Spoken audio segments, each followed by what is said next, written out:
How's this for closeness, Chip? Yeah, we're good. We're okay. Yeah. You and Nick look like you were a little too close. That was You gotta kind of. be in the camera frame. I don't know. You're in the camera frame, aren't you?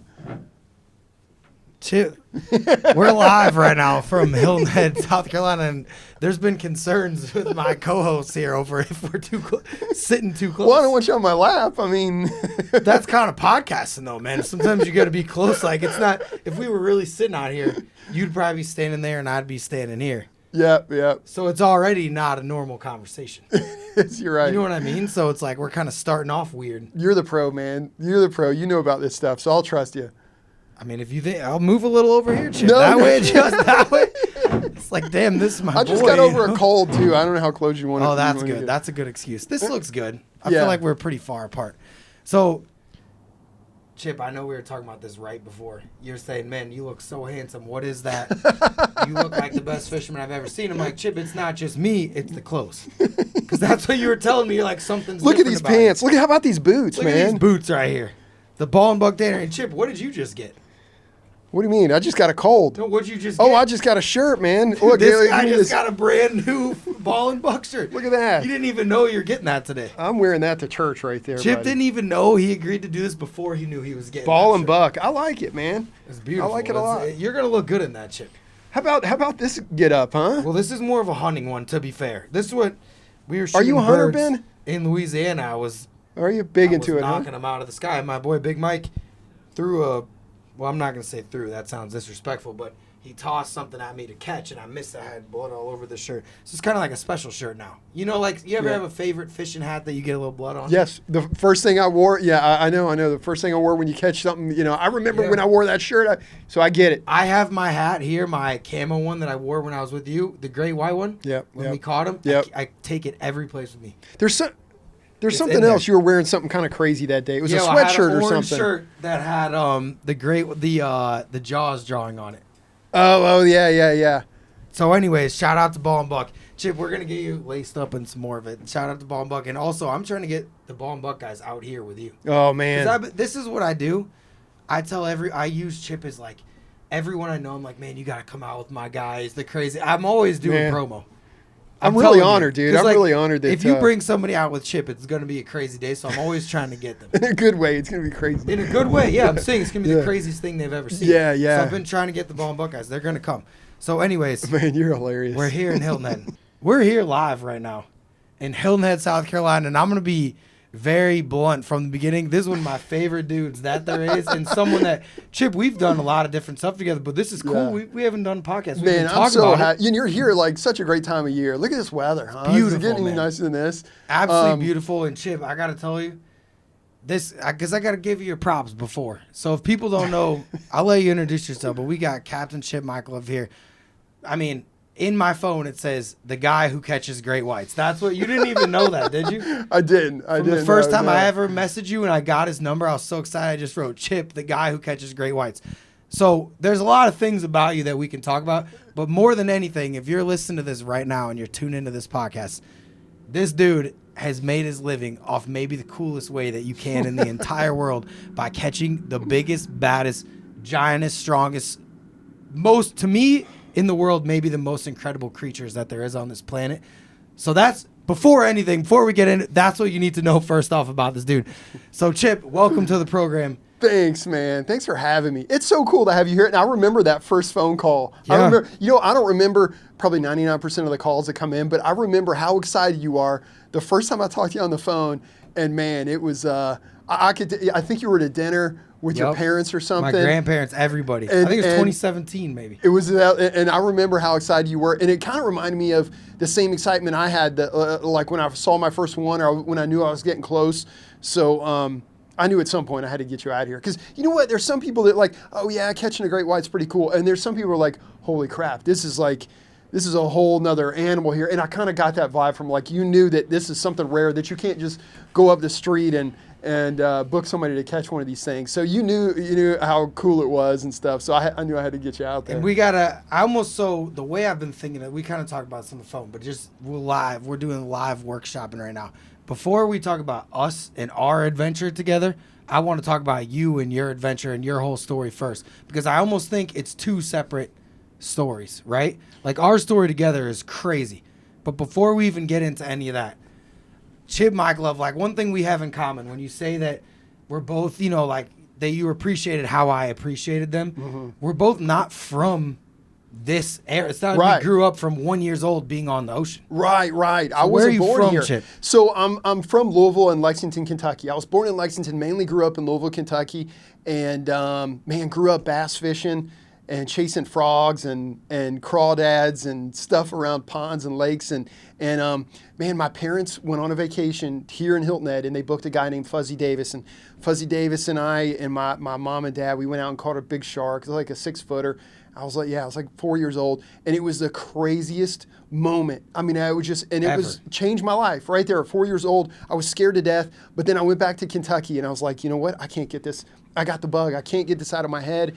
And long story short, man, I moved here when I was about 12, but even when I was 10 years old, I was a kid putting signs up around the pond of like guide for hire, you know, call Chip, guide for hire. And even though nobody called me, you know, the drive to be on the water and to be fishing was, you know, started at such a young age. And then I moved here and you know, just that obsession with being on the water and fishing and just kind of grew and grew. And, you know, the whole time I was telling my family, oh yeah, definitely going to college. Yeah, I'm going to go to either USC, maybe College of Charleston, maybe back to the UK or something. But in the back of my mind, it's like, there's no way. This is what I'm going to do. I'm not going anywhere. You're not dragging me off, you know, off this island to go to school. And so I just kind of started studying it more and more and gambled. And I don't know how I got my first boat, but I ended up getting a boat when I was 22 with no money. And I don't know how the bank gave me a loan. I mean, I must have had like $300. Really? And I had nothing. And anyway, the bank gives me this boat. And so I started running charters. That was in Hilton Head. That was right here. It was right here in this marina. And, no way. And I probably shouldn't say this, but I started running charters illegally my first couple of years. I didn't have a captain's license. I didn't have any permits because, you know, when you're in your early 20s, you know, you're not going to get caught. You're not going to get in trouble. So I started doing some charters without my permits. And so I told my dad what I was doing, and my dad was like, I can't believe this. You bought a boat? You don't have any money. And, you know, I was doing all sorts. I was waiting tables. I ran a little pressure washing business. I drove a limo on the weekends. No way. I drove a limo. Never told me that. I drove a limo on the weekends for bachelorette That's parties, crazy. weddings. In Charleston or where? Right here. There was a guy here. How many bachelorette parties are there in Hilton Head? I know. You wouldn't think so, but there's like, you wouldn't believe it. That had to be good business too, Chip. It was. You know what I'm saying? It was good business. Good networking. Oh, it was great. And I had so much fun doing it. I was in my early 20s, and you know, they give me this limo. What? It's like $100,000 car you're letting me drive. Do you know what? And you got 10 girls in the back. And I got 10 girls. I mean, it was so Did you I ever was join any of the bachelor? I did, man. It was some of the times because the trip went to like 10 o'clock. And then he was like, okay, after 10, you can put the car back. And I was like, oh, yeah. So at 10 o'clock, you know, then the car's mine. You know, I got to take my tie off and, you know, all that stuff. And then I go out and I get the car for the rest of the night. So it was a blast, man. I had so much fun. Wow, I've never heard that. And we've told a lot of stories, Chip. I want to hear it. Like, that's a chapter I didn't know. It was such a stressful moment, though, because I was so broke, you know, trying to make it as a charter fisherman here. It's really tough. It's such a competitive business. I mean, it's everybody's dream. I think it's like on the girl side, it's probably like being a yoga instructor or a personal trainer. You know, it's like every guy that grows up here, they want to be a hunting guide or a fishing guide. You know, so it's very competitive. And but I noticed I was catching these real big sharks, and so I threw out this guarantee. I was throwing out a guarantee that if we didn't get an 8-foot shark, the charter was free. And man, we were catching these big lemons and tigers and hammers every single day, and it worked. So it gave me a nervous breakdown. Like I got an ulcer from it. I was so stressed out. Yeah. But it built up my business, and it gave me, it kept my phone ringing. And this was a long time ago. So take me through. Also, I'm getting nervous. Can you go a little bit higher, Chip? I know we sound So same thing when you're on a boat and you're like, I hope my tackle doesn't fail. Yeah. When you do a podcast and you're like, man, I got this guy telling these stories. I hope I didn't fuck the audio up. No. Do you want to double check? No, I think it's good, but I think the closer we know for a fact. Okay. Yeah. You know what I'm saying? Yeah. Maybe, that's fine. Okay. It's like I'm always checking during it. Yeah, Like, you ever have that during a charter? You're Oh, like, no, dude, I definitely. can't screw this up. Yes. There's like always Yes. things when you're at your job, or I guess when Yeah. you're doing stuff with people, it's like, that's the same kind of thing. Yep, You're yep. like, I get it. I get it. So when you started, though, you obviously loved sharks when you were a kid, all that Mm-hmm. stuff. But that you just noticed that you were catching them here? Like, how did you get into that first level of like, oh, we're going to do the 8 foot? Like, was that your idea? Like, oh, people are going to respond to sharks? Or Yeah, what? you know, so I noticed I was catching a lot of real big sharks out here. And, you know, I knew where I stood. I was not a great fisherman at that age at all. I wasn't good. I wasn't even mediocre, but I knew I had a little bit of an edge over the other guys with the sharks. So I was like, you know what? This is something. I'm looking at what they're bringing in, and they're bringing in cobia, king mackerel, Spanish mackerel, bluefish, that sort of thing, redfish. So I was like, you know what? My people are going nuts on these sharks.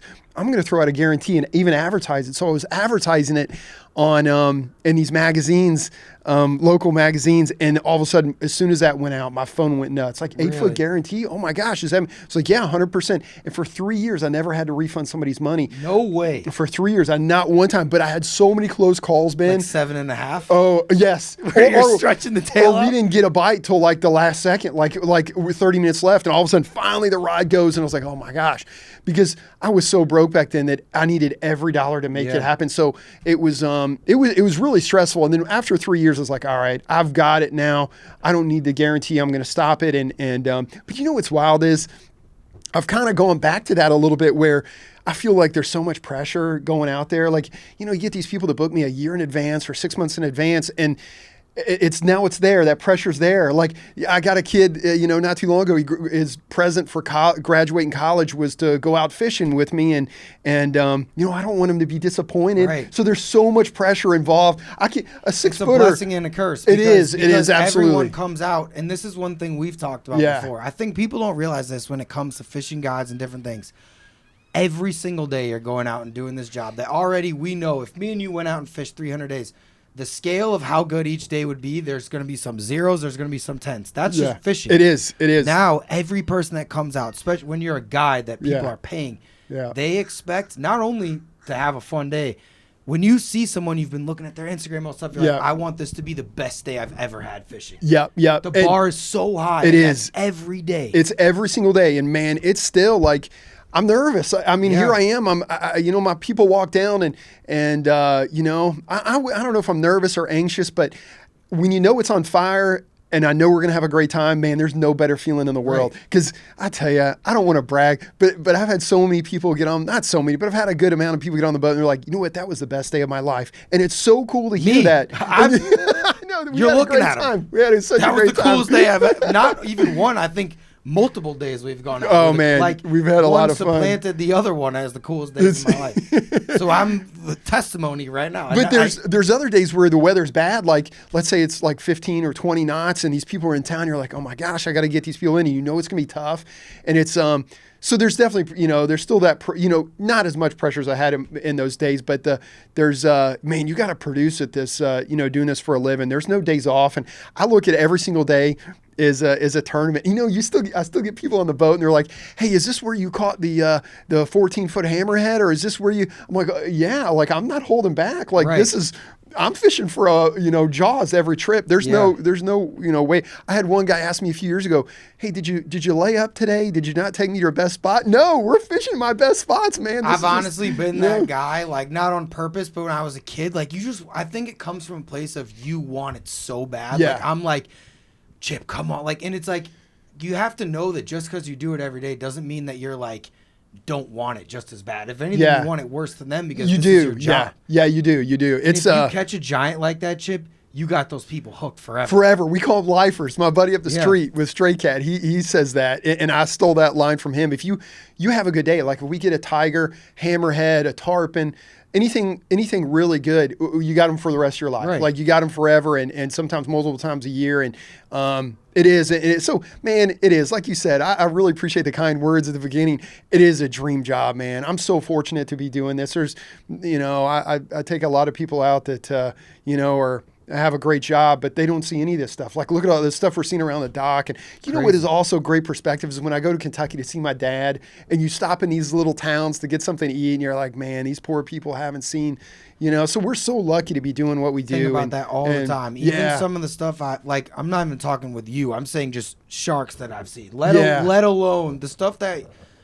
We'll talk about this in a minute, but the stuff I've seen with you is like people that have gone to space. Like it's like such a small amount of like that's like even for me was a miracle when I saw it.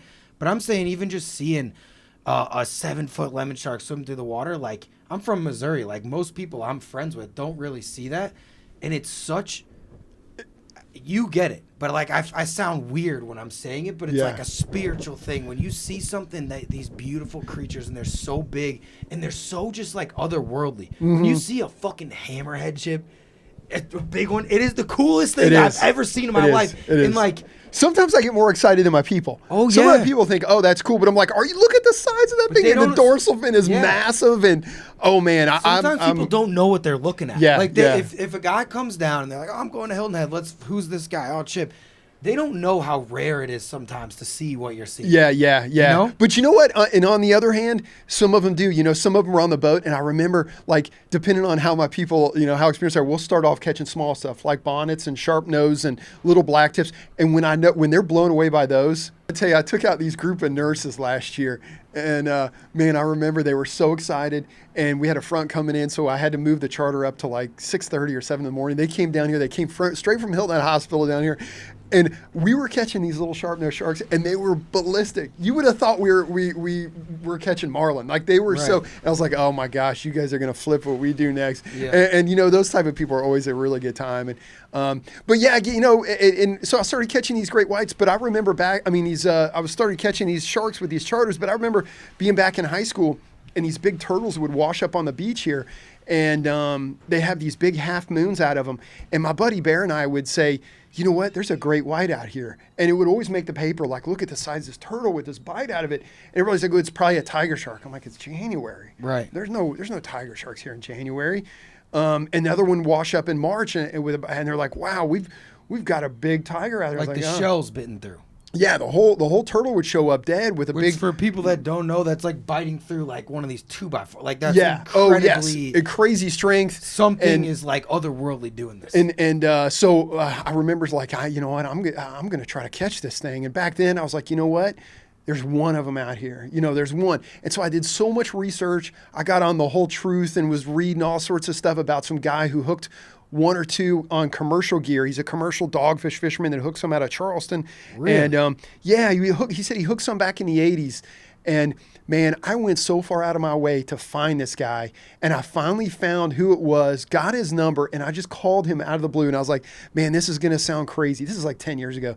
This is going to sound crazy, but I read something on The Whole Truth that you posted years and years ago that you used to be a commercial fisherman for dogfish and used to catch them in the winter. Can you tell me, like, and he was like, well, I hooked some small ones, and this was the water temperature, this was the time of year, this was the depth, and this was, and I was just jotting it all down. I was like, there's a chance. So he gave it. That's kind of cool that he was, because I wasn't sure. And you don't know how honest these guys are, because 99% of the time people tell me they saw a white shark or hooked one. It's not accurate. You know, they get excited and it's not true. But this guy, I believed him. I wrote down a bunch of material that he gave me, and then I just started trying, and then man, I felt like there's one out here.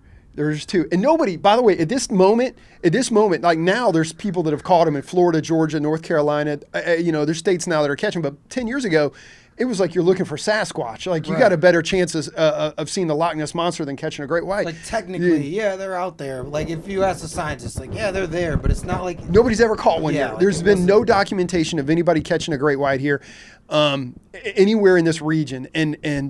So I just started trying different methods. Man, I was doing crazy stuff. I mean, I was drifting, trolling, anchoring. Trolling? I was doing all sorts of stuff. Yeah. Really? Yeah, I was trolling some crazy stuff. You know, you see these guys in South Africa pulling seals. Right. So I'm like, are they feeding the same way here? Because we have seals in New England, and that's what they're eating up there. So, so I was trying, man, I'm too embarrassed to tell you some of the ways, but I was trying every way possible to try to get one of these things, because like one of these days before I die, I'm going to see one. That's my goal. Right. And that was the first goal, was just to see one. I just wanted to see one. If I could hook one and battle it, that'd be great. But I just wanted to see one. And so I kept trying. And it's in the deep of winter. It's miserable. You get on the boat in January, February, it's cold, man. In the morning? It's awful. There's ice on the boat. I mean, it's terrible. People don't realize. One of the days we went, it was 20 degrees, I think. Yes, it's miserable. And Freezing. people don't think, you're like, oh, it's 55 degrees that day. Not in the morning. In the morning and with the wind on you, oh I tell you, man, you got to be crazy. Chip, at 4 a.m. when we're driving pitch black and it's 20 degrees and the wind, that is not fun. It takes somebody that's not all there. Like, I don't know if I'm all there doing this. And so I, here I am going out there, and I'm just taking buddies out, and all of my friends want to go, but they only went like once or twice because they're like, all right, it's boring. This is the most horrible day of my life. We went out. So you're charter fishing during this whole time? No, I'm not doing charters. I'm just taking some friends out. I'm saying when you were like trying to discover them, you do it in the summer, all stuff, right. And then in the winter, you're like, I'm just gonna go do R&D by myself. Yep. I'm just gonna go out. I'm gonna take my neighbor, my best friend, another friend, So so I started taking them, and they only went like once or twice, because you think you're fishing with a captain, we're gonna catch some stuff. No, we're fishing for a white shark. We're not going to catch anything but I don't want to waste my time catching this and this and that. I need to be zoned in, because I'm a true believer that if you're obsessed with something, you can get it. But if you're 100% focused with no distractions, nothing that's going to say, hey, look over here, look over there. If you're focused, you can get it. And that's what's like, I got to stay focused. I don't want to chase bluefin tuna. I don't want to chase this. I don't want to chase whales. I want to concentrate on catching a white shark. So eventually everybody's like, all right, this is the most boring day of my life. I'm never going again. So you make that call to your buddies again, say, hey, listen, I want to try. Oh, sorry, I got to work. Oh, it's my kid's soccer game.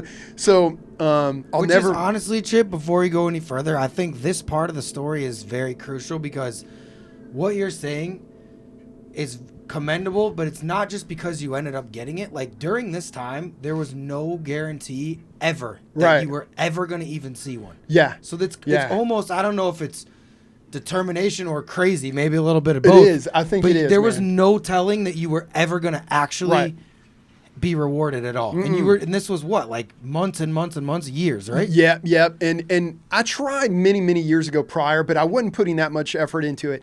And then I started paying more attention to sightings. Somebody would see one in Jacksonville. Somebody would see one in North Carolina, and they were seeing them. I saw the video. I was like, wow, he spotted one. And I called the captain, and he, didn't want to help me at all. And nobody had ever hooked one or tried to figure out their migration down here.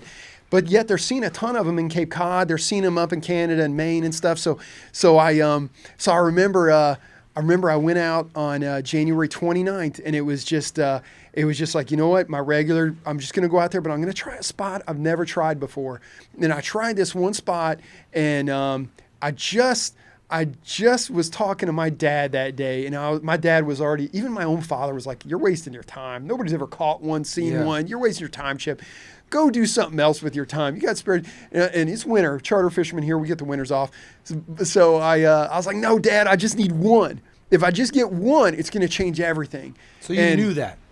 I knew it. Yeah, I knew it. All I needed was one, and it's going to blow. I don't mean to brag, but I was doing fine on the fishing side of things. I was already had a couple state records and stuff, and but I knew if I just had one, it's going to put me on a whole nother level, advertising wise and business wise, and personal, dude. I just wanted to get one. Really, that was really the goal. So anyway, January 29th, I'm out there, and at 4:00 in the afternoon, I've got a rod, I've got a big bait out, and I've got a little bait, and it passed on the bait, and all of a sudden my little rod bends over that I had like right by the boat. It bends over. I'm like, huh, am I on the prop? Like, what is this? Did the bait come around? And what happened was, I don't know if I snagged it or if he grabbed it and was just swimming around, but I just grabbed the rod and it came loose. I was like, oh, and I look over and there's an enormous white shark right behind my boat, man. And I could not believe it. If I tell them the story, I'm by myself. And up into this point, Ben, we don't know anything about white sharks here. Like nobody's Yeah. ever caught one in anywhere around here. So the only thing we know is from watching Jaws, right? That's all I know. Nobody's ever taught me how to fish for him or You're from anything. Kentucky. Yeah, from Kentucky. Like no one was growing up in Chip like I was catching tigers and bulls at the time, but this is not a bull shark. I've caught 1,500, 1,800 pound tiger sharks, but I've never caught a white shark. I mean, I've never seen a shark big enough to eat a tiger. So this which thing's is pretty. Even that sentence is pretty crazy. This shark is circling my boat, and Ben, I was so scared, man. I looked over at that thing and I was like, oh my gosh, I can't believe what I'm looking at. I can't believe it. And it's just doing these real slow laps. And I'm completely in freak out mode. Like, I don't even remember it that well because I think I blacked out a little bit. Yeah. You have no idea what it's like to be by yourself seeing the baddest animal on the planet that everybody says you can't do it. There's none out here. You're wasting your time. We don't have any.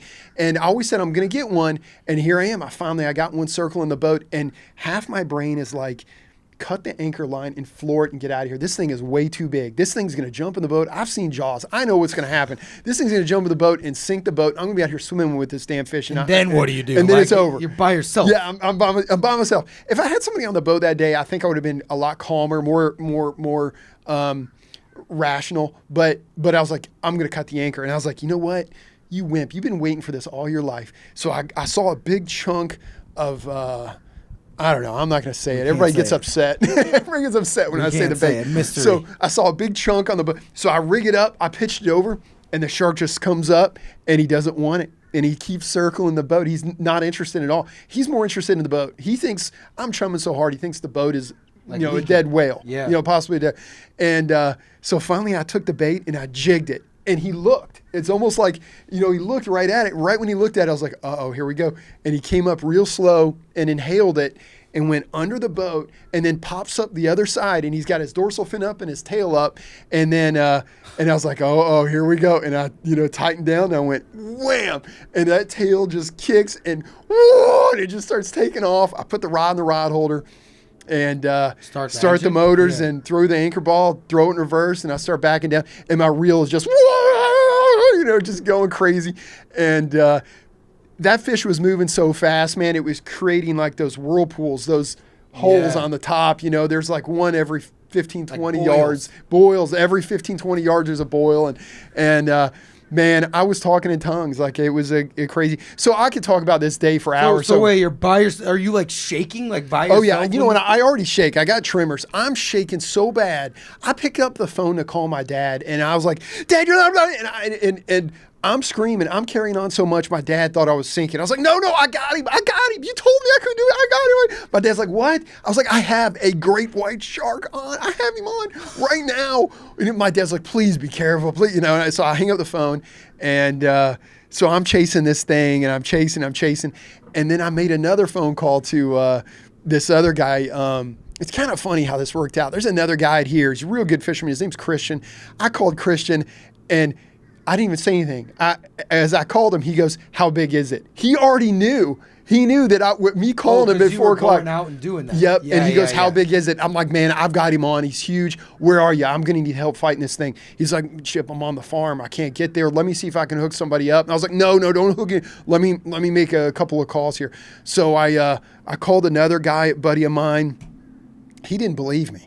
And my buddy Mark was like, "Come on, are you sure?" I was like, "I hand fed it. Of course I'm sure." Like he thought that you just like had a big shark on and were freaking out. Yeah. And he was like, "Are you sure?" I was like, "I'm telling you." So long story short, I fight this thing all day and night, and I end up losing them, right? No way. And by myself. And man, it was the most surreal feeling. It's like I saw Elvis, lost winning the lottery, and yet like it was just a whole mix of emotions. Like I set out what I wanted to do, but I lost them. I have no proof, no video, nothing. And you know what, Chip? The thing about that is you can say your whole life, "I just want to see one," but once you saw them and hooked them, it doesn't matter what you said. Now you need to get one. No, and it's so I remember. You know what the best motivation is, man, is when people say it can't be done, or when they don't believe you. That's the best motivation in the world. I'll never forget. I came back in, and the paper wrote a story here about a captain who hooks a great white shark, and at the end, it talked. The last couple of paragraphs were like, well, but did it even happen with no pictures and no video evidence? Nobody's ever caught one or seen one in this area. But I'm like, holy crap, nobody, not even my own paper. They don't believe me. So, which, to be fair, at this point, they'd never been seen, never been done, and there wasn't like, if you're someone, if me and you heard this of someone else told us the story, we're like, did that really, like, you know what I mean? Like, to be fair, it's crazy. It is like Sasquatch. It's crazy. Well, and you know what's funny is, it's like being a UFO spotter. It's like, did that really, you know what I mean? Like, how, at this point, it was the same thing. It was, it was wild.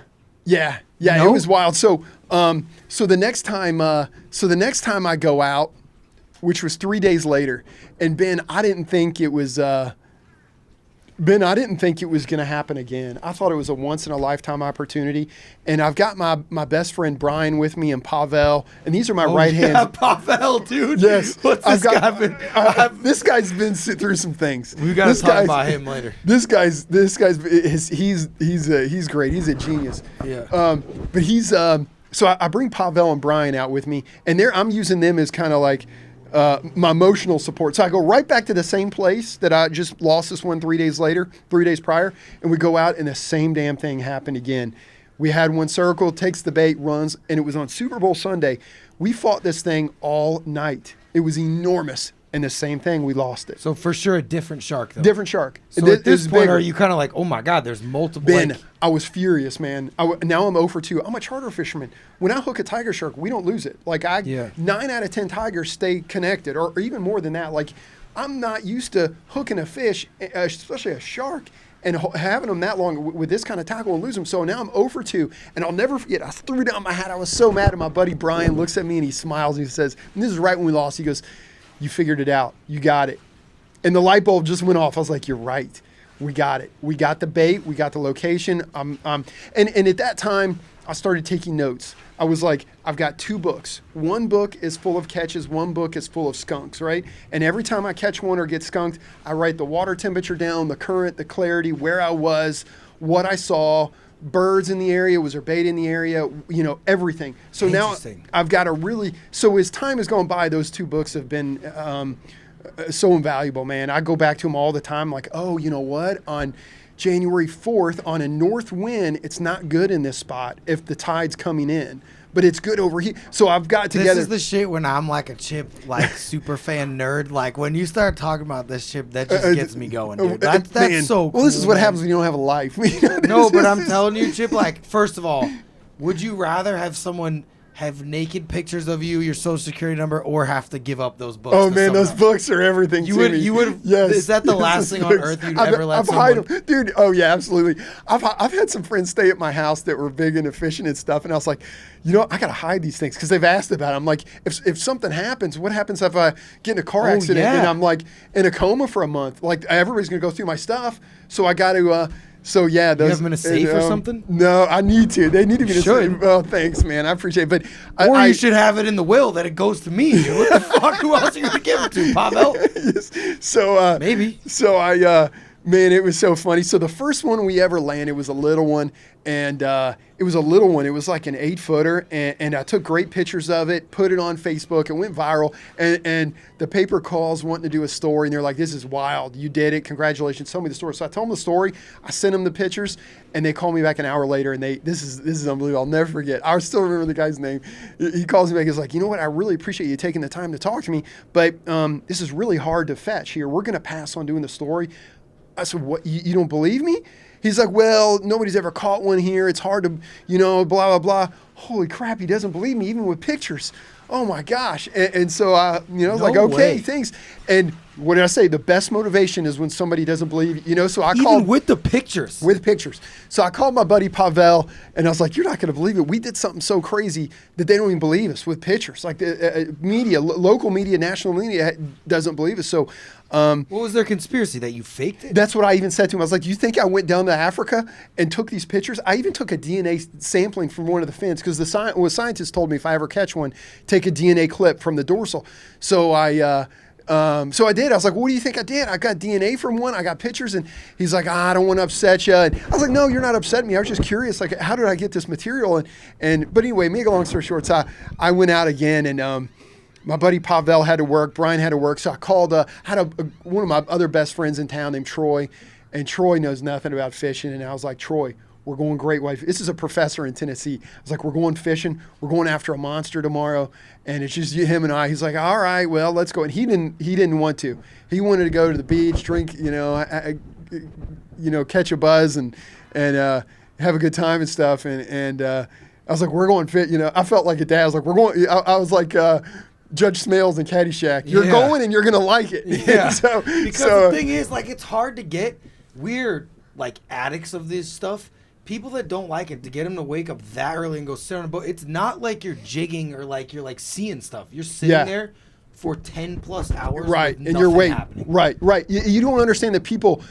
Like you expect in 30 minutes. Yeah, like you just sit there. You don't understand that you got to wait all day for that one fish. And if you miss that one fish, your day's over. You're going to get one shot. I average one shot a day. Now, sometimes we get 2 a day or 3 a day, but I average one shot a day. And that's a good day. That's a good, yeah. If that line goes around the bow and hits or goes around the back and hits the downrigger or hits the pulpit or something, it's gone. You don't get another shot. That's it. It's not like tarpon fishing. You're like, reset. Let's try again. No, you blew it. It's over. And but it's unforgiving for sure. But that's a lot of time of big game fishing or hunting. Same thing. Like if you go out in the mountains for 12 days, like trying to find like an elk and you miss the shot, like no one. They don't go, oh, man, you know what? You tried really hard. Here's another one's going to walk by. No. It's just over. And then you fly back home, and that was it. Yeah. You know what I mean? Like, I feel like that's one thing that, like, one thing is about bonefish or tarpon or all these things, like, there's different challenges for everything. And some people but shark fishing sometimes gets different reps. Mm-hmm. This level of stuff, it's over like that. It is. You never get another chance. No, you don't, man. And I got a friend of mine that I take. I don't know if I should mention her name. Screw it. I'll mention her name. So this Megan, with the Atlantic White Shark Conservancy, she's awesome. She's seen a gazillion white sharks. She tags them up there with Dr. Scommel. First time I had her on the boat for a great white shark, we were doing a thing for Nat Geo, and I was like, you're going to fight it. This will be awesome. You're the one that's going to fight it. I saw her fight some sandbars earlier, and she was just, she did better on these sandbar sharks than I've seen most guys do. She's a tiny little girl, but she battles these sharks. I couldn't believe it. I was like, all right, you're going to fight the white shark. So we hooked this white shark. She was the one that spotted it. It came right up. She's like, there it is. So we ended up hooking it, takes off, and she's fighting this thing. And we ended up losing it. And she was the one holding it when she lost it. It brought her to tears. She actually had tears coming down her eyes because she knows you get one shot a day. This is the dream. We brought in a great white shark. We're in the middle of nowhere. There's not a boat around.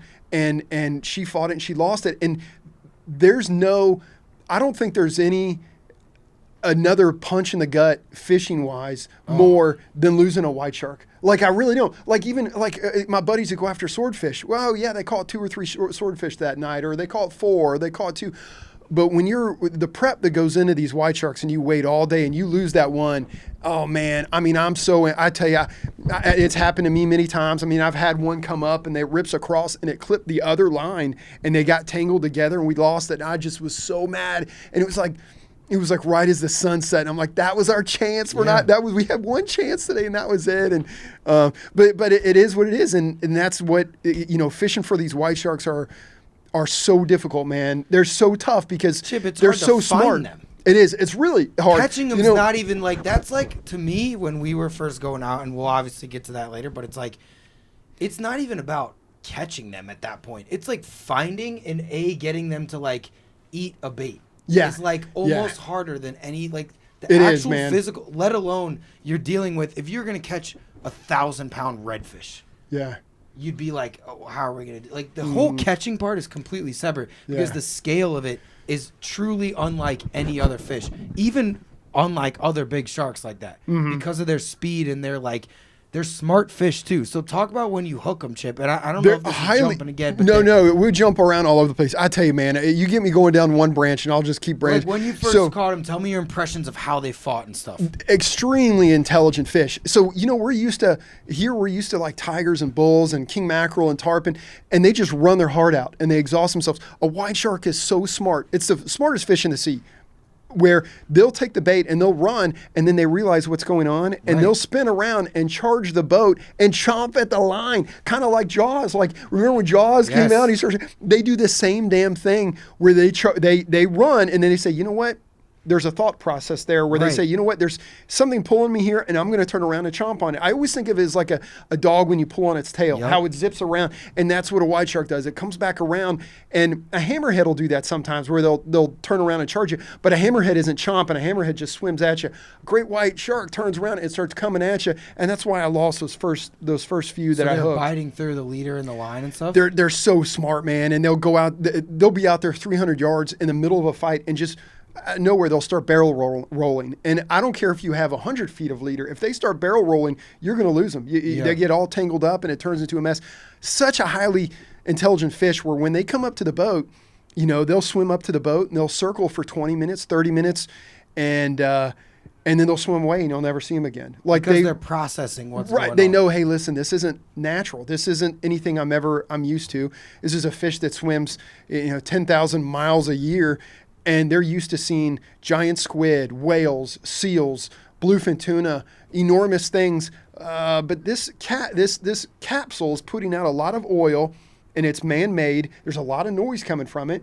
We've got, whether a pump comes on, the stereo's on, your motors are putting out electrolysis. It's man-made, and they know that. And so I think even with a ton of blood in the water, the last shark we saw last year, it was in April. It swam right up to the boat, circled us for like 20 minutes. My buddy Taylor puts a drone up, and he's filming it, and it just swims around, and it leaves, and we never saw it again. And it just knew, like, this is not natural, and I'm going to leave. And that's just something you don't see with another fish. I remember the first one that I saw with you. It was a distinct feeling. Well, I don't want to, because I know it's like two separate things, but just to go to that point. The feeling of every fish I've ever seen in my life, you almost feel like a witness. Like you're there, but there's no real connection. Like they're in the water. Some of them might know, like a bonefish gets spooked and he leaves, or stuff might leave. Yeah. But I remember seeing the great white look, and he could almost look at the boat and at you, like two different things. Like they look like he was like amazing aware eyesight. that you were something separate than that. Like he can see the people on the boat and stuff. Yeah. Which is, I don't know. They definitely can. I think they definitely can see that. Yeah. Like people don't realize that's not a usual thing. Like to Right. be that smart is the intelligence of them. It's like, it's almost like the most dangerous game where the first time they're hunting and it's like something's coming back. Like, so they're this aware is of you. And their eyesight. I mean, this is a fish that can see, 2,000 feet deep in a pitch black. Yeah. And now it's kind of, and we've got pretty good eyesight, or we think we do. Now this is an eyeball and a pupil that's, much larger than ours. Yeah. So I mean, it's how you doing? Okay. I see you recording. Oh, okay. Oh, no, it's all good. Yeah, just doing it. So yeah, it's just it's a highly intelligent fish, and I tell you what else, man, that it blows my mind is how Jaws is just in a way it's kind of a lie. The whole Jaws thing, but at the same time, it's kind of a true story. Jaws was based after Frank Mundus, and Frank Mundus, he was the first one to catch white sharks. And shout out from two people that may appreciate Frank Mundus more than any people. We got to give him a quick shout out. The One king. of the legends. If people don't know who that is, you got to Google it. Kind of paved the way. I mean, not kind of. He definitely paved the way. Yeah, he was the first one to catch great white sharks in the Atlantic, and on rod and reel and stuff. On rod and reel, he was the first one to capture them on rod and reel, and he was. We have a very similar story where everybody thought he was crazy going out and doing it, and this was in Montauk. This was in Montauk, New York, and he dragged in some. He was killing them because back then killing a great white is kind of like killing a grouper now. It's no big deal. You kill a grouper, it's no big deal. But back then, killing a great white shark was not. So he was dragging these things in, and I wish there was no. When I was trying to figure it out, I was studying his tackle. I was looking at all the old pictures. I watched all his videos, read his books, tried to learn as much as I could because nobody's doing it. So how do you land a fish that nobody else is doing? There was nobody I could call and say, hey, are you using cable or using wire? Using chain? Or using circle hook? This is an interesting point. So, I want to say, as a fan of you, Chip. Oh, thanks. No, I'm saying I think that people, because you do good promo, but I need to say stuff that you can't say because as a fan of Chip, right? One of the coolest things about you is that there was no playbook or no. It wasn't like you went to someone who'd grown up in that boat slip and was like, all right, Chip, I'll take you out. Like, for instance, me. When I came out with you, I learned. I'm like, oh, this is how Chip. Yeah. So I had this cheat code of stuff where I'm like, okay, I get to know Chip and ask you questions and things. You were literally doing this from a blank slate of paper. Yeah. That is. Yeah. It's so different than and also like you're saying, you're looking at, when was that, 70s Frank Mundus? Like, yeah, he you're was in the looking at 60s pictures, and 70s. like black Yeah. and white pictures. That was your number one cheat code, was like something that this guy. Did you ever speak to him? No, I wish I could have. He died. I wish, we have a mutual friend. One of his good friends is now a good friend of mine, and we've spoken a million times. And Who is that? his name's John Dodd, and John. Yeah, you told me about and, him. And it's cool because he reached out years and years ago and said, "Hey, listen, Frank, I bought Frank Mundus's boat. I have his necklace. I have his fighting chair. I great friends with the family. I know his widow really well." And he was like, "Anyway, I've been out with Mundus quite a bit, but we never caught a great white together." And I was like, no way, you're good friends. He's like, yeah, every time we tried, we didn't catch one. And I was like, well, you know what? You want to come join me? Because what an honor this would be. This is the closest I get to the first guy to ever catch one. And so John Dodd comes down. Now, I was nervous. I was like, all right, he's this is a seasoned fisherman, but yet he's never caught a great white shark. And the first time we went out, we went like 2 for 3. And he looked at me. Yeah, we went 2 for 3. And he was like, I can't believe this. And I mean, it just went so. I mean, I was so proud of what we accomplished that day. And then he ended up coming in and multiple times, and That's awesome. Yeah. So he was. We even did a little show on Shark Week, together. So in the direct one-on-one competition with a mutual friend, you're beating Frank Mundus. Yes. Hate to say it. You know what? And I'm competitive, man. I grew up playing basketball and baseball, volleyball on the beach, and so I am. And it's kind of led over a little bit, to fishing, but I looked at Frank Mundus as like, all right, I got to learn everything I can from anything he puts out and try to figure out what it is. And it was so hard, And like I said, I don't know whether he's using wire or cable and circle hooks or big J hooks, little swivels, or I could just look at pictures. He never described his tackle in any of his books. So Probably it was on purpose, you think, or no? It may have not been very interesting back then. I think the more interest was how he was finding them. And he was finding them through dead whales. He didn't actually camp out and wait. He would find a dead whale, sit on the dead whale, and wait for him to show up, which is somewhat, and once again, I'm just saying things that Chip can't say. And I'm a huge Frank Mundus fan and a huge Chip fan, but that's somewhat a little bit, not cheating, but compared to finding them rare, like, it's frowned upon now for sure. You can't, if that was not frowned upon, but it's cheating nowadays. It's cheating if you use the whale, which they were using whale, right? Yeah, he got in. So he caught the largest one ever caught on rod and reel, which was 3,400 and change, and it was disqualified from the IGFA because he used a whale to lure this shark in. So he got disqualified for the world record, but it's still the largest shark ever caught on rod and reel, 3,400. Was he using whale as bait? I think he may have been. A chunk of it. That's what I thought. It may have been using whale for bait, but it's still, he landed it, and to land something that enormous, it's like landing that boat. It's tough, man. Yeah. And here's where I give him credit. Everybody said he couldn't do it. Everybody thought he was crazy for fishing for sharks, and he was using much more inferior tackle than we are. We're using high tech stuff. He's using. He was using stuff. It was built in the 50s and 60s. So, but anyway, so I started, looking at his numbers and stuff. He ended up, bringing 19 sharks home. He ended up keeping 19, and so I was gonna get the tattoo 19, chasing 19, and then we finally. I was like, well, I don't know. So I just did you? Yeah. We actually passed it on a day on January 17th. A few years ago, where we hooked 7 in one day. We hooked 7 white sharks in one day. That's I can't even believe that's a real sentence. And the one we passed them on, I named Frank, and my buddy John Dodd was on the boat. And it was kind of cool. So we named it Frank. He reached out to the wife or his widow, and she was appreciative of it. And she was like, well, it's about time somebody gave him some credit, because he didn't get credit for Jaws. Yeah, they didn't want to pay him, but that 7 in one day was so wild, and that was probably one of the best days of my life. I mean, I discovered a whole new area to fish that day. I was fishing a spot I'd never tried before. Just The cool thing about working with these scientists is putting these transmitters on them. I can see where they're going and what they're doing. And there was a couple, of my past ones were pinging in this one area, and I was like, you know what, I'm going to fish this spot. We've been skunked 3 straight times, and it's a good time of year. Why am I getting skunked? Well, they're down here. And I remember calling John Chisholm, and I'll never forget John Chisholm saying, they're down there. And this is a genius. He's a big shark guy and scientist. And he was like, they're down there. You just got to find them. But they're not here. They're down there. I was like, you're right. So I went to this one spot that I've never tried before. And 45 minutes, we had one swimming behind the boat. Caught that one, let that one go. 40 minutes later, we had another one. 45 minutes, another one. Hour later, another one. It was insane, man. I'll never forget that day. And I'm a big fan of like doing math and studying like water temperatures and clarities and currents and and I've studied that day so much, and I can't reproduce it. Really? For some reason, I can't figure out why there were so many. At all?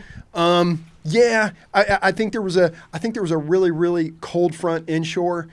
It was too cold, and we had a really cold winter spell, and then there was a really good rip a little bit inshore of that spot. I'll never forget going through this rip and looking at my temperature gauge just going up, and I'm like, you know what? This is kind of weird. And what's wild too? We don't have many bluefin tuna. I'm pretty sure I saw some bluefin tuna jumping that day as well. And one of the days me and you went out, we saw a bluefin. Oh, did we? Remember? Yeah. What's your boy that came out with us the first day? On the Taylor. Way? No. That was Adam. Adam went with us. I love that guy. But I remember him yelling, "That's a fucking bluefin." That guy loves.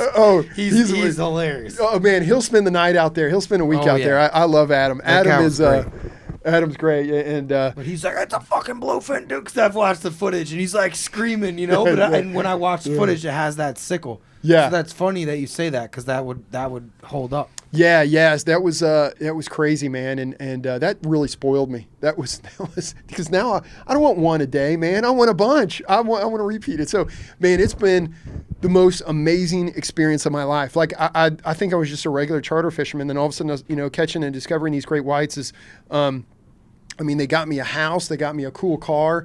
They've changed my life completely. I don't, the phone's ringing. I've got working with the top scientists in the world. Dude, it's a dream come true, man. It really is. I'm so fortunate to be in this position. And it's cool because I get a lot of calls from younger guys, kids, and they're like, hey, I want to do this. This is what I want to do. But man, on TikTok and Instagram, it looks easy, but little do people know the hours, the days you spend out there, like, getting skunked and trying to figure it out, and it's cares really when tough. You do that. Let me say this because we'll get into our journey together. Everyone sees Chip catch a great white, and he's in the paper, and he's this, and it's the glory. No one cares when you go out and wake up at 3 a.m. and spend all this money, time, all this stuff, and then have nothing happen all day. No one calls you and goes, "Hey, Chip, good job today, man. You were really working hard." I tell you, man, I've had some of my worst. It's like. The song Fire and Rain. Man, I've had some amazing days, and I've had some amazing days where I'm like, oh, hey, what's up, Budge? Oh, man, Hey, man. Somebody told me that there was people out here, and I heard your voice. I said, oh. In California this summer. Wait, is this going on as me talking? This is live right now. To get back to it, man, I'm so lucky, dude. I am I tell you, man, I'm getting over this cold, and I'm like, I'm down and out, but at the same time, I'm like, man, I got white shark season coming up.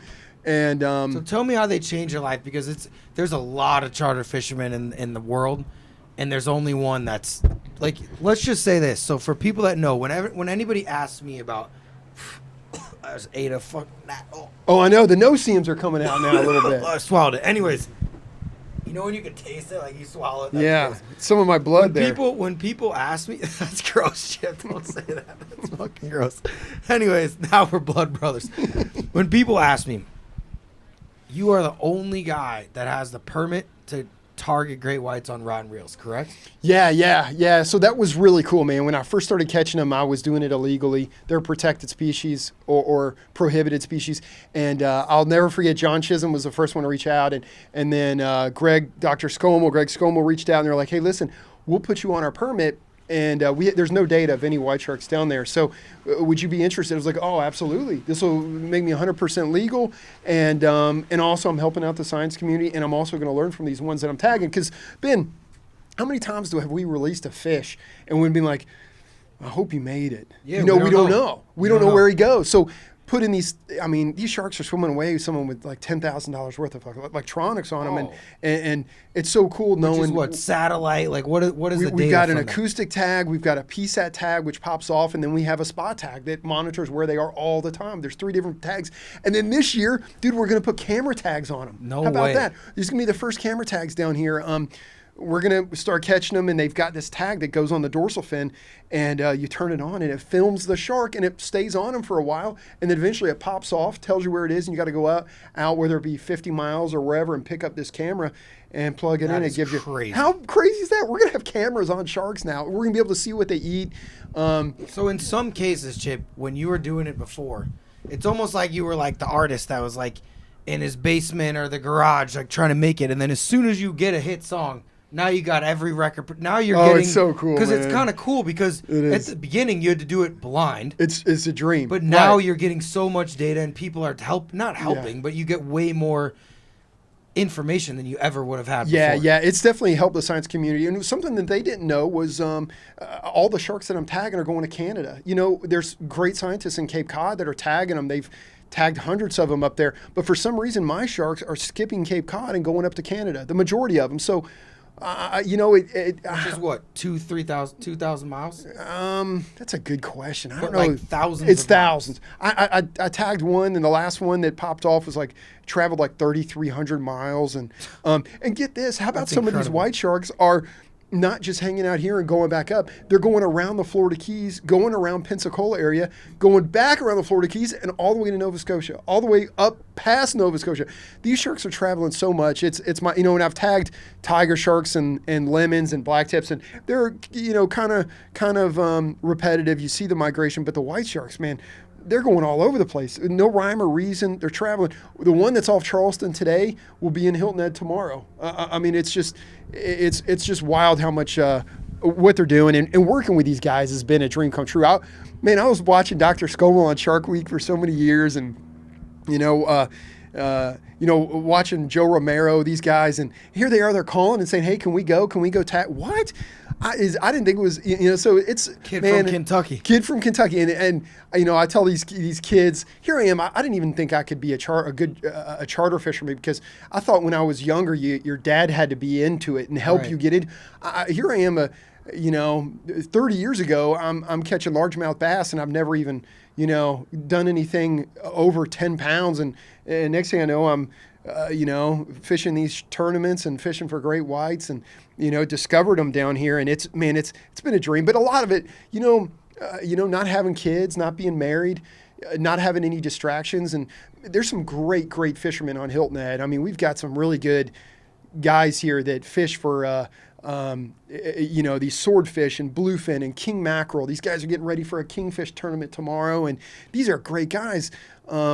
But for I don't know, they're never interested in sitting in the winter and trying to catch a great white. I think a lot of them thought it was nuts. Yeah. And a lot of them have other responsibilities, family wise and stuff. So I've been kind of fortunate where I was able to focus 100% on that. And what has it been like since you've become the great white guy? Is there a lot of like envy, or people like you're in a very unique position compared to, there's not a lot of industries where you can be the only guy that's doing something so notable. You know what I mean? Like you ever feel like you got a target on your back? Oh man, my hate mail is through the roof. Really? Like I remember 10, 12 years ago, I used to fish the shark tournament, and I'd kill a tiger shark. And I don't do that anymore. But when I was an idiot, I was killing these tiger sharks, and I would weigh them. And you post that, and everybody's like, congratulations. Let me tell you, if I catch a tiger shark now and I don't even kill it, I put a tag in it or pop the hook out and let it go, I still get hate mail from it, even letting them go. So when you're catching these white sharks, people are extra sensitive towards it. And even though you're doing it for a science. yeah, they still are like. Let's be clear too. You can't just go out and catch them for fun. You're tagging them. Right. There's definitely a line there. It's a species that if you hook, you're supposed to release it immediately. And even though there's some guys that land it and stuff, it's still, the hardest part about this is just trying to figure it out and sitting there all day long waiting and then getting skunked and saying, okay, let's try again tomorrow. It's not easy, but it's, I don't know, man. It's just been life changing where it's a dream come true. I mean, I'm excited. All my life, I couldn't wait till summer, and now it's the opposite. It's like I can't wait till winter time. These white sharks are going to be here let's explain shortly. that too. So they're migrating most of the year in the summer. They're up north for the most part, right? Yep. They're up. Oh, they're all up north. They're all in Canada. Probably 99% of them are in Canada Because of the cold water. and Cape Cod and Maine and the seals. So they love seals. That's their main diet. They also chase. They'll also chase squid and whales and stuff. And what I was fascinated with when I went up there and tagged with them one day was there's a lot of small ones there. You know, like we protected the white sharks back in. Somebody's going to be mad at me because I got it wrong, but I want to say in 86, 87, 80, 89, something like that. We protected them in the many years ago. And they say 80% of them were wiped out in the Atlantic. A lot from jaws, from fishing and commercial stuff. And so once we protected them, they started making a comeback. And it takes them 15 years to be sexually mature. So it just took so long for them to come back. Well, now they've come back. And not only did they come back, but we've protected these seals up there. And when you've protected the seals, now you've got... It's like protecting mice in a field. Right. When you got a lot of mice, then you're going to have a lot of snakes, and then you got a lot of owls. So by protecting these seals, now you have a lot of white sharks, and they're breeding like crazy. But when I went up there, I saw so many, but they were kind of small. There were it seemed like there were a lot of 8-footers, 10-footers. I didn't see any 18s or 20s. They're out there. Like we've got some enormous ones. They tagged a 5,000 pounder in Cape Cod. Lord. That's many years ago, and so there's some enormous ones out there. And how big is a baby great white? It's 4.5 feet long. Wow. Yeah. What's the smallest one you've ever seen around that? About 7.5. But I haven't. The true pups aren't coming down south. They don't come down this far. The juveniles do, and It's like what, a 7-footer's a couple years old? 2, 3 years old? Yep. A 7-footer's a few years old. A 10-footer is 11, 12 years old. They reproduce.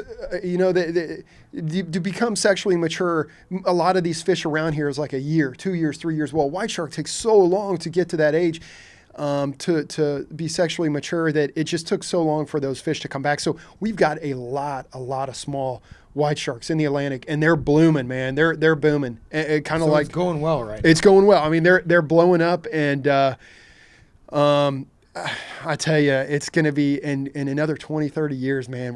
There's going to be a lot of them here, and it's kind of funny, Ben. When I first started fishing for these things, I thought I was fishing for one. I was like, we've got one, maybe two that come by South Carolina. And now after doing this through the years, we've got thousands of them. We've got thousands of them out They're here. going to say hundreds. Definitely thousands of sharks. I'll give you I'll give you a number. So Dr. Scomble's tagged approximately 280, give or take 10. He's tagged 280 white sharks off Cape Cod. I have 100% of his come down here. They ping down here. No I way. have yet to catch one of his.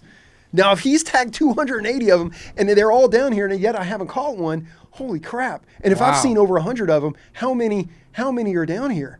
We have to have, I would say somewhere between 2,000 and 8,000 would be my guess. They're definitely thousands. That's incredible, Chip. I never thought about it like that because, for the conditions for us to see one, we have to either catch it or have it swim up to the boat. Yeah. So what percentage of them? It's got to be 1% or 5%, whatever even do that, right? Yeah. And something cool that Megan was doing last year, I thought it was a little crazy, but then I learned, I was like, you know what, this is really smart. So all these sharks they tag in Cape Cod, 280 of them, they all have acoustic tags on them. Well, those acoustic tags, it's like a cigar.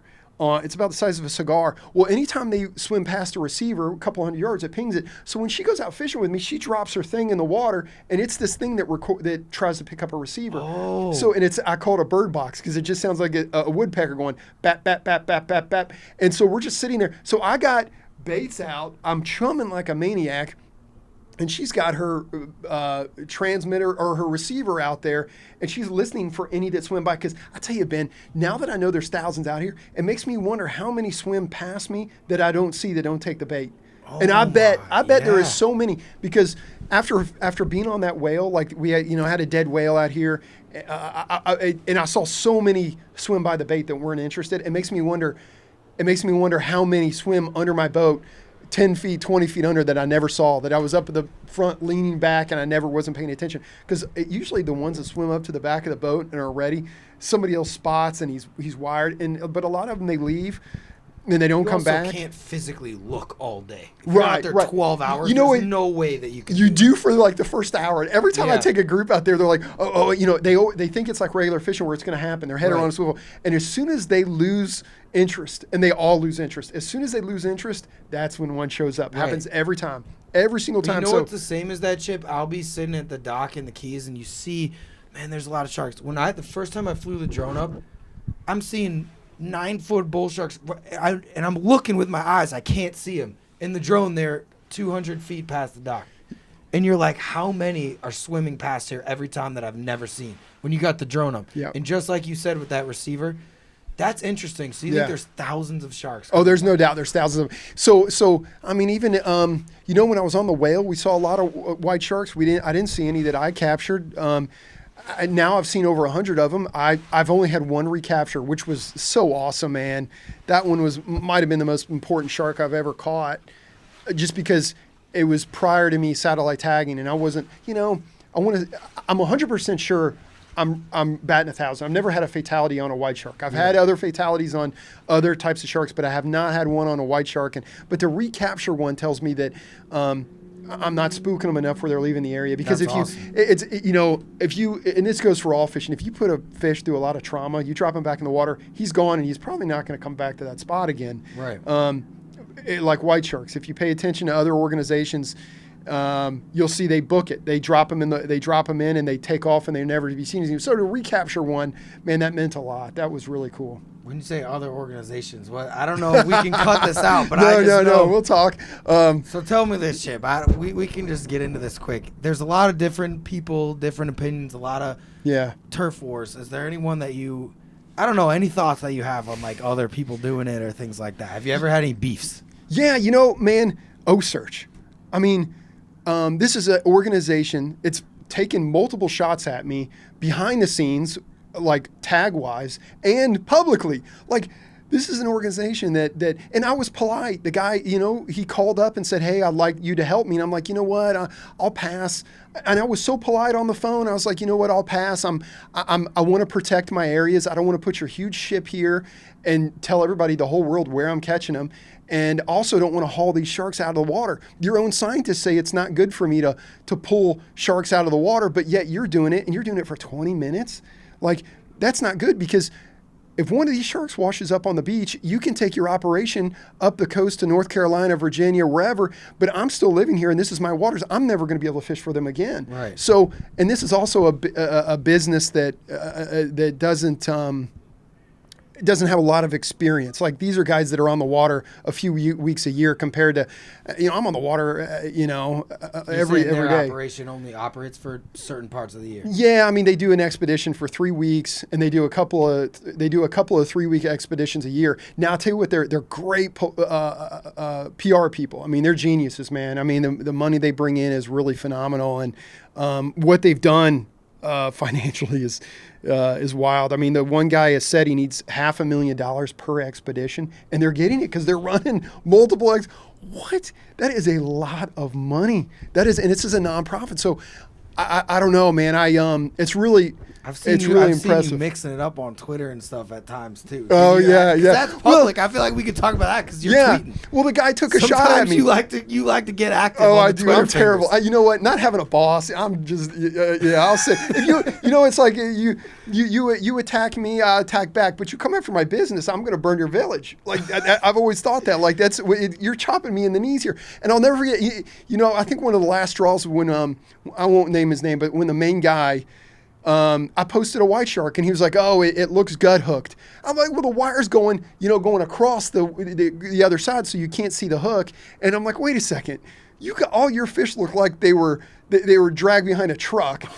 You know, and they Did got you say one. that? Yeah, oh yeah, I respond. There's no filter. For anyone that doesn't follow Chip on Twitter, you should, no, it's because terrible. sometimes I lose it. I I don't. would just see this. This would be like before I was even friends with you. I'm like, God damn, this guy's lighting them up. I'm Sometimes terrible. you let it Well, rip. Chip. you know what, man?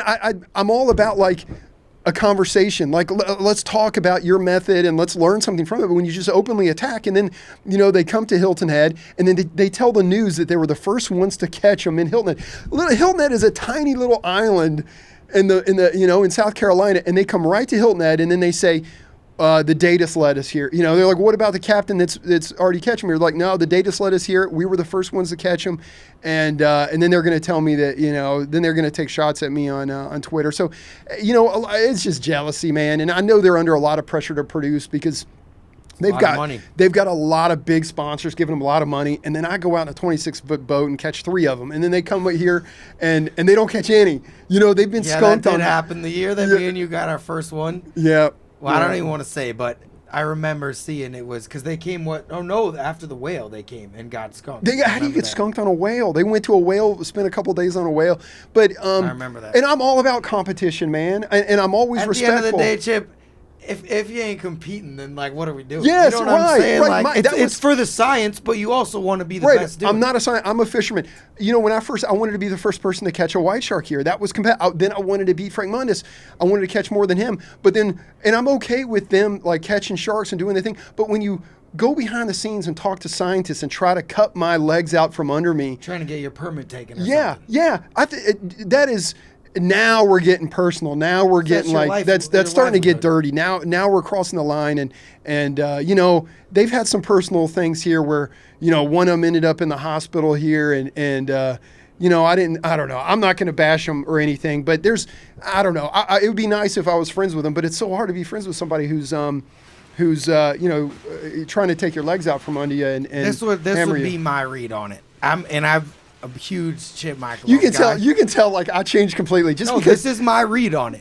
You are a guy that you're extremely loyal, and I am. I'm when loyal. When somebody crosses you or backstabs you, you never gonna let him live down. Yeah, you're not this guy backstabbed me, I don't care. The thing about Chip is it's a blood feud at that point. And you know what? Since the first time I ever talked to you, I'm like, I will never cross this dude. And because I like you, but I'm just saying, like, you are a loyal person where it's like, and 100%. Also, you've had my back 1,000 times in a million different situations. Yeah. Because that we have like a alliance friendship. It's like, I think that's a good quality about you because you don't take it lightly when someone screws you over. Yeah, I do, man. I think if you shake somebody's hand and you go to dinner with them and you exchange personal things, I'm a huge, hey, Ben, don't mention this to anybody. I expect, and just like you, so, but anyway, man, I respect that though. I think that's one thing I'll say is I know a lot of people that are slimy little worm rats that will say, oh, and smile to your face and then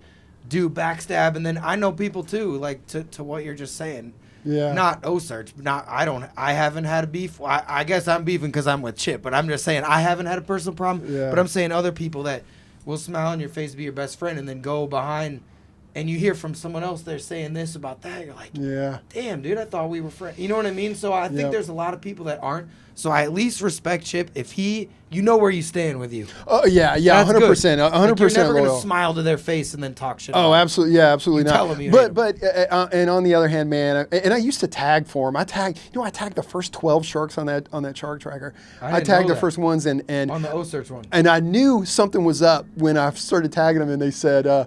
They had their PR person. I can't remember her name. It's a girl from Europe. I don't know, South Africa somewhere. And she was like, "Hey, I just want to let you know you're not allowed to talk to any media. You got to forward all media requests to us." I'm like, what? I can't. Here I'm making no money. You guys are bringing in millions, and I can't even get a plug in the local media here that I'm, satellite tagging these tiger sharks for you guys.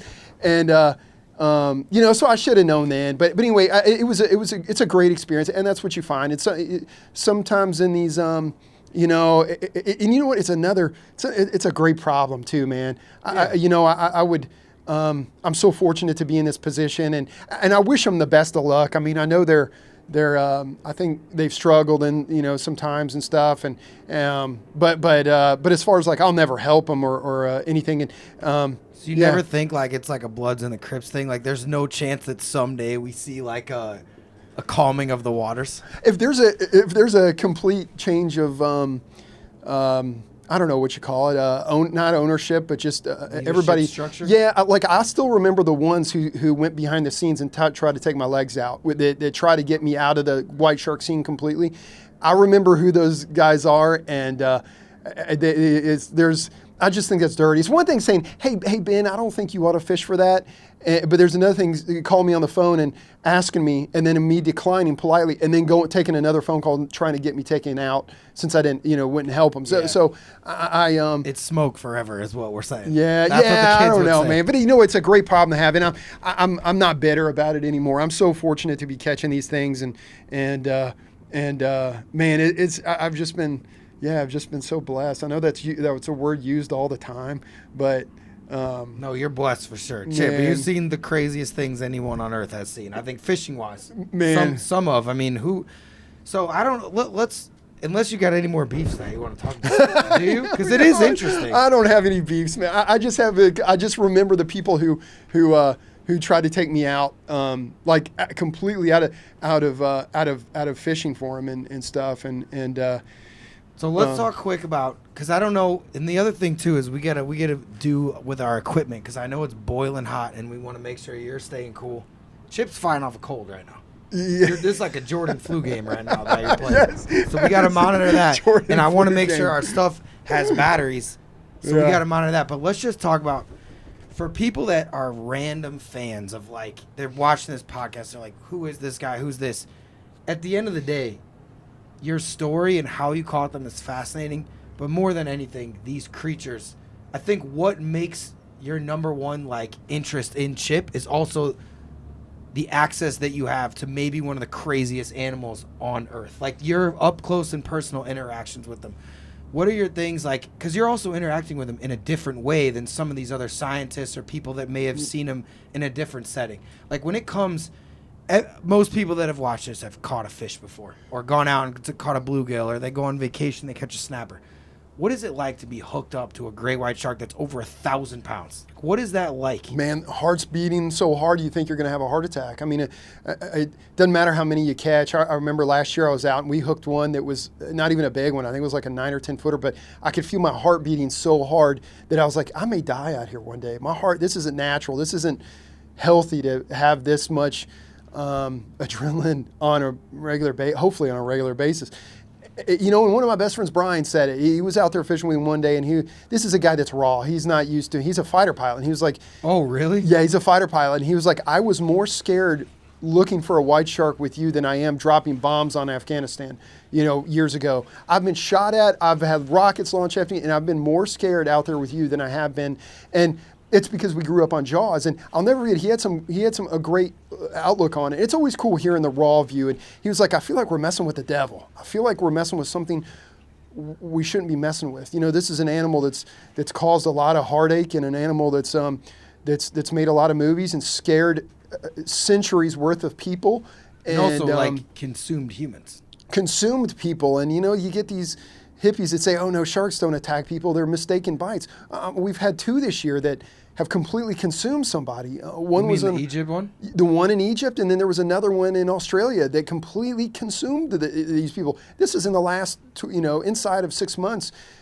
I mean, they don't hunt That's not to us. say they're hunting us and it's like They're not. terrible, but it's like, it's almost like people, it's so black and white where it's like, they would never hurt a human. It's like, we're not saying that they're out here like waiting for me and you to go take a leak and kill us. Yeah. But it's just, this is a wild animal that's extremely dangerous. Like a grizzly bear. It is. You It never is. say, Yeah. grizzly bears aren't sitting there waiting for me and you to go hike, but they're also extremely real, giant, dangerous animals that should be respected. You know what I mean? Exactly, man. So respected. I'm very nervous about them. I mean, I'm not scared when I'm fishing for them, but if the boat sank, I'd have a heart attack. I mean, there's no fear. That's the one thing I've noticed with these fish, where you get any type of shark that swims up to the boat, you stomp on the ground, whether it be a tiger, hammer, and you can kind of spook them and they'll swim off for a minute. A white shark has zero fear whatsoever. I've sat there and tagged them without even fishing for them, like swimming by the boat, pull, wham. I just drove a 3-4 inch, piece of steel through into their muscle, tagging 'em, and yeah. they don't even move. They just Yeah. swim them by, and they're still doing figure eights. It doesn't faze them at all. This is a shark that's completely different than any fish. And there's a famous fisherman in Australia. He's a little crazy, but he caught a lot of white sharks many years ago, and he's not all there, but he's got a great philosophy on it as well. Well, interesting philosophy. And he said it's God's mistake. He said these sharks shouldn't have made it through the ice age, and he said the amount of damage and lives these sharks take are enormous through Australia and South Africa, and now I don't believe that, but it's interesting looking at other people's It's definitely an view. interesting take. It is saying that they shouldn't have made it through the ice age, and but they're He here means morally or like scientifically? scientifically. Oh. Well, no, both. I mean, he's literally saying, he doesn't really believe as much in evolution as he does in things are put here specifically. And So he's beefing with God, basically. yeah, maybe We a gotta little get bit. him on the podcast. I don't want to beef with God though. That's like a hard. Man, person I to forgot go his against. name. He's got a YouTube. He's really good. I forgot his name. I can't remember his name, but he's caught and killed a lot of sharks. And but anyway, it was interesting to hear my friend Brian say, I feel like we're messing with the devil out here. I don't agree with that, but I also would agree with these sharks all. If, like I said, a boat doesn't sink at sea, a boat sinks at the dock. But if you jump in the water and swim around with it enough, hint, hint, I think you'll get taken. I think one will end up taking you down, which is also very concerning when somebody gets in the water with one of Oh them. yeah. Which we gotta. What's the most scared that you've ever been fishing from that first time? Did you ever The get, first time, scared? yeah, the first time was the scariest. Second time was the second scariest, and there was a time I was fishing for. I've had a lot of them bite the boat. I've seen my motor shake a bunch. Really? Where we've just been sitting there and didn't even see him, and all of a sudden the motor starts shaking, and it's a Because white shark they're grabs reading hold of some it. sort of electrical charge. They're seeing what it is. Yep, and they grab it and they shake it in the motor. That was kind of eye opening. And you walk back, you're just like, what the hell is going on? What in the world is going? Yeah, and it's I had one of the day that we hooked 7, and one day the large, and one of them turned out to be a huge one. It was like a 2,500 pound male. It shot down when we hooked it, and then shot back up and hit the bottom of the boat while he was What? wired. While he was wired, and the boat raised a few inches out of the water. You go up and go down. You're like, oh my gosh. This is a shark that That's could save terrible. you. You're like, if and you we don't- get sunk, that's And there's nothing else around. There's no buoys or towers or land close, so it's like, oh my gosh, But I still wasn't in fear. Like I was like, all right, we're getting this thing this side. We're going to put a satellite tag on it. There was another time I was really worried about. It just that made the hair stand up on the back of my neck was when my photographer Taylor was getting in the water a little bit with them.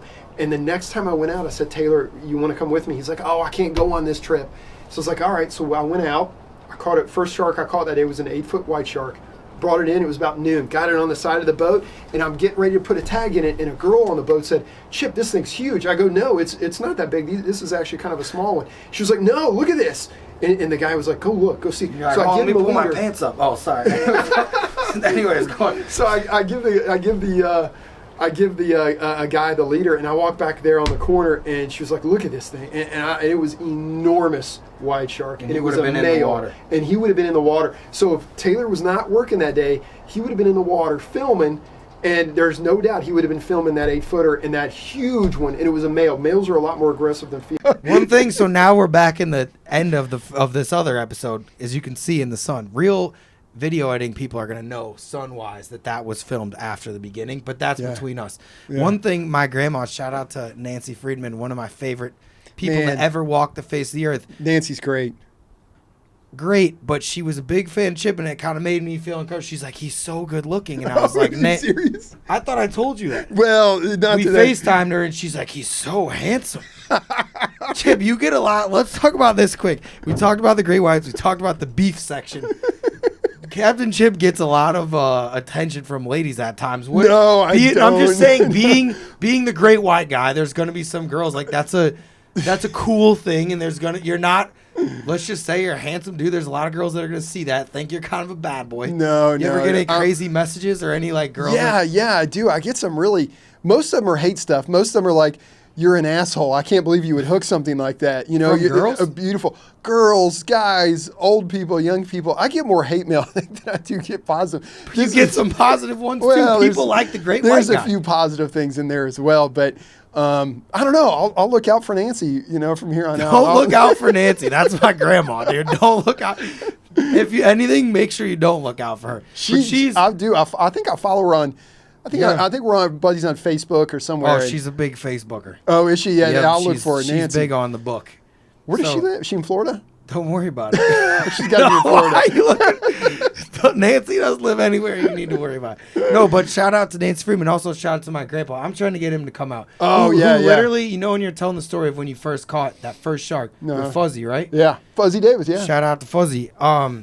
My grandpa was who really, and my dad, but my grandpa was who taught me, like, when I saw my first sharks, caught him, and it's like, there's something about when you take a kid and they see that shark the first time. For me and you, we're shark guys. Some people like other stuff and that wouldn't do it for them, but like, it's just imprinted in your mind. I can still remember my first one was a bonnethead. He came, I had this little fish, and he cut it in half. Like, I'd never seen, you know how sharks' teeth, like, they're almost magic. I remember he swam by and the fish was just in half, and like, that moment, you know how you say it's just etched in your mind? Yep. I was like addicted. I'm like, what just happened? Yeah. And he came back by and ate the other half. Yeah. And it was so cool. So shout out to my grandpa and Nancy, but she's like, he's a very handsome guy. I get a lot of people saying that shit. How much of your success you think comes from that too? Are you kidding me? No, zero. I feel like if you were an ugly dude that's with a very beard- nice of you, man. I mean, I don't know if I've It's ever been not me complimented saying it. so much. I'm saying people who girls I've showed, they're always like, he's so handsome. Wow, man. Is this, I can record this? I mean, can I I'm use being this? honest, dude. This is really nice. I told you that. I told you that before. Well, yeah, but I thought you were just being nice. I thought you were just being, I would never say that as a joke. I think they're just being nice and maybe just trying to get closer to you. Maybe.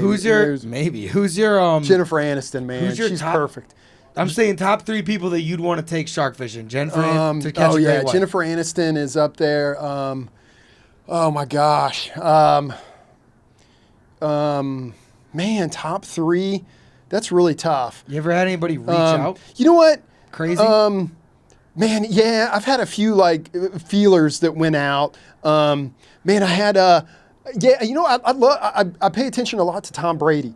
You know, I pay attention a lot of what he does. In fact, man, I try to follow his diet. You know, he's a lot into that anti-inflammatory food, and TB12 you know method. they you know, he talks about how he's the most hydrated person in the world. He drinks over 200 ounces of water a day. Wow. And for somebody I had a kidney stone years ago, that was the most awful thing I've told you, most awful experience I've ever had in my life, and that's from being dehydrated so much. So I started drinking a ton of water. So I try to drink like 150 ounces. I'm not 6'5" or 6'4", whatever he is. It's a big dude. So I try to do maybe 3/4 of what he does. And plus, man, you wake up twice a night to pee when I you're hate drinking that. that much water. But yeah, and you know what? Somebody reached out and said, hey, would you be interested in shooting a show with either Tom Brady or Rihanna?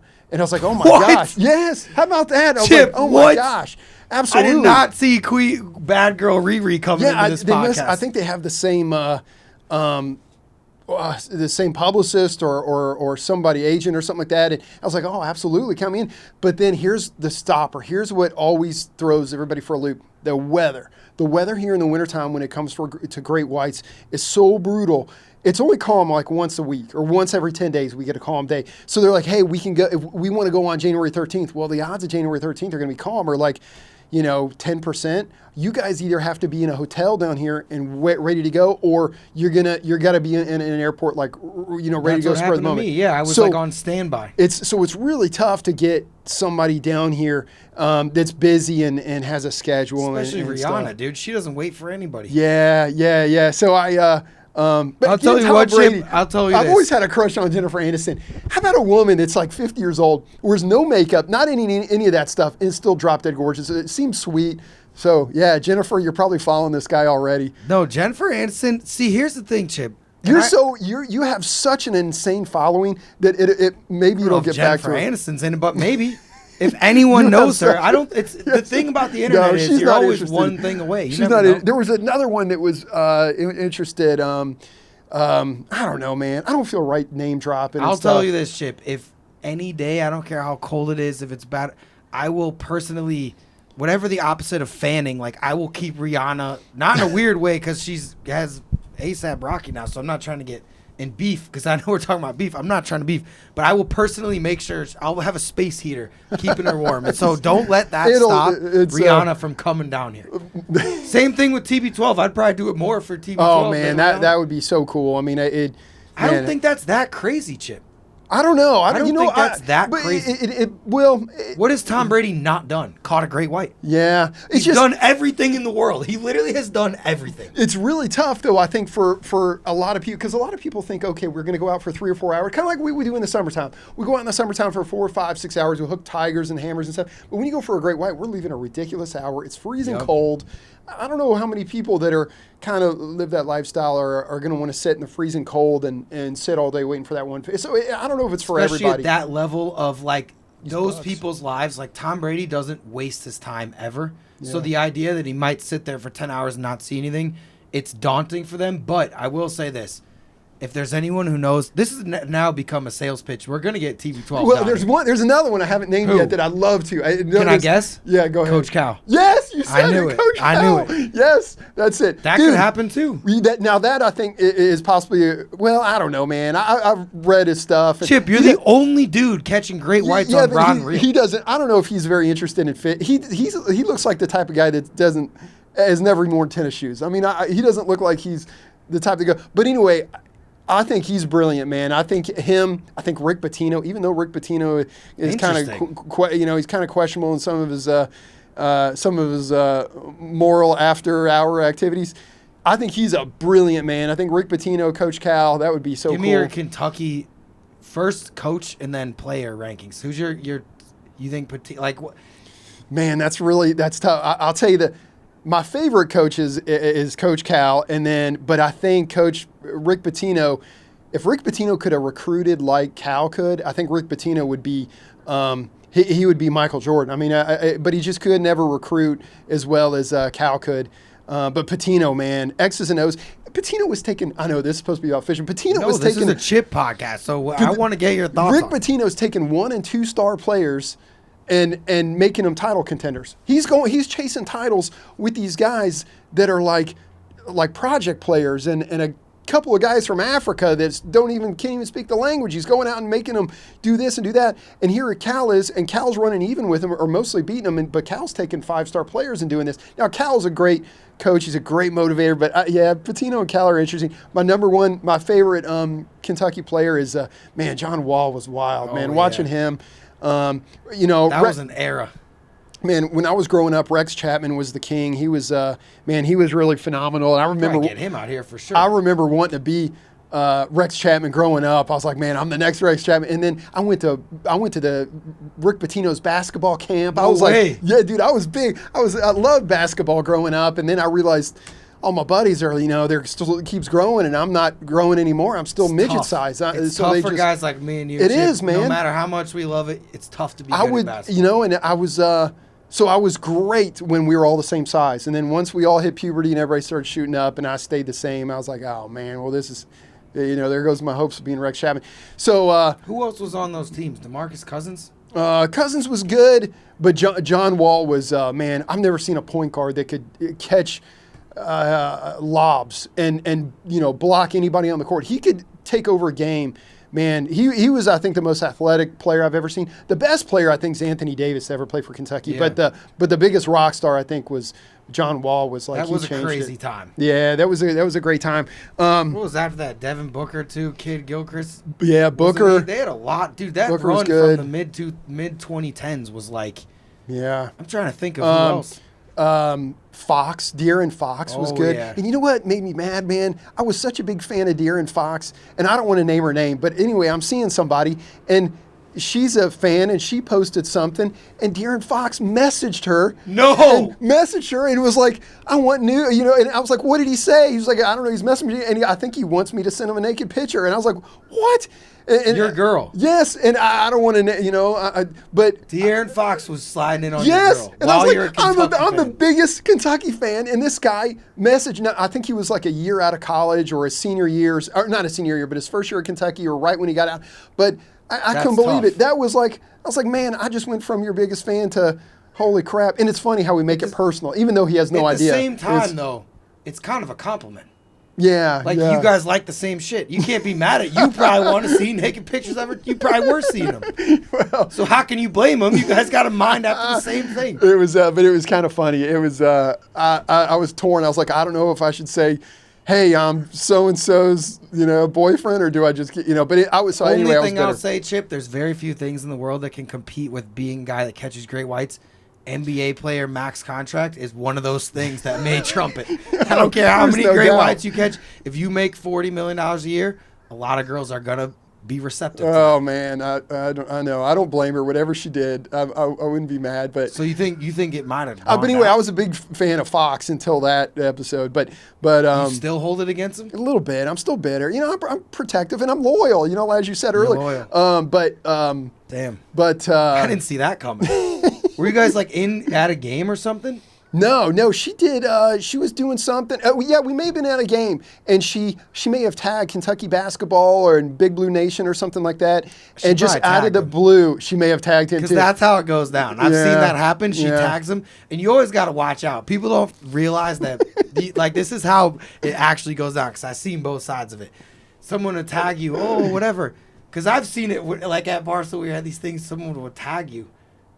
It's kind of like you might as well message them. 'Cause then they're in the DMs. If you tag someone, Yeah. he definitely was looking at that. She tagged him. He's like, "What's up?" That's definitely how it went down. It may have been. That's the game. She's pretty nice. I don't know if she would do that, but it may have been. It may have been it. Either way, It's a soft slide because then you're like, "Oh, I just tagged him." Yeah. But that's how he found your profile. Yes, Aaron yes. Fox isn't just randomly looking through your following. yeah, you're probably right. I'm man. telling you, that's the Yeah. game. I've seen it happen Gosh, because I've known girls too that would tag. They go to the game, they tag them, or like a concert, and they tag the people in the band after the show. That's how it goes down, Jeez, Chip. man. Maybe I should message her now. What a dirtbag she is. I don't know. Dude, they're not stupid. yeah, Girls are very damn it. smart. They know exactly what they're doing. Manipulative. Oh, I hear you. I hear you. There's some good ones and some bad ones. There's no doubt. But yeah. I'm not a De'Aaron Fox fan, but I'm just kind of trying to have. It may have not been all of him facilitating it. Yeah, you're right. I hear Sometimes you. we're victims as much as anyone. He probably has been. He's probably like, "Wow, I didn't even mean to do that." Oh my gosh. And being, being on the other side of that, gosh, man, the stories I can tell from some of these charters I take, I think, I'm getting old. I think I could write 2 books. I think I could write a book with my fishing experiences and like the great whites and the tigers and the time that the shark did this or did that. And then my biggest one's yet to come though. I'm going to catch an enormous. We'll talk about this. And I think I could write another book on like crazy charters, like customers. Like I've had back in my 20s, man, I had to take anybody who called. I didn't have the great white shark making news for me. So I had to take, so I would get calls from people and I was like, oh, this sounds bad. And I had to take them and it's like, oh my gosh, I can't believe people passing out on the boat. Like drunk and stuff. Yeah, drunk, doing drugs out there, passing out where I couldn't wake them up. Oh wow. Arguments on the boat with, between the two. Wives out there that you say, inappropriate things. I had one, I've just really crazy.